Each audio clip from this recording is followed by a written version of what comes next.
My name is Jason, and I am an interaction designer at Google.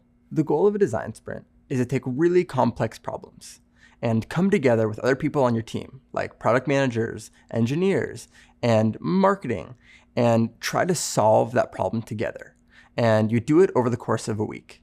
And you do multiple design activities, like from wireframing and prototyping, and then at the end of the week, test with users. And it's a really good way to get quick feedback and test those initial hypotheses. And that's why it's so important to bring people with multiple perspectives together. You may bring this fresh new perspective, and you may have somebody else with historical knowledge on this project.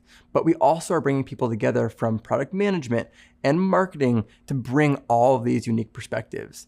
And I think that this just proves that sprints at their core are about inclusivity.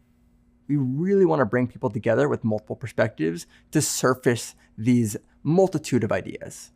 It's always important to understand who your participants are and make sure that this overall experience is thoughtful. You put everyone's needs first. And I think that it's, in a way, a condensed version of your user experience job, where right now, when you're designing a sprint, that these participants are your users. And it's important to understand their needs and put them first when designing a sprint.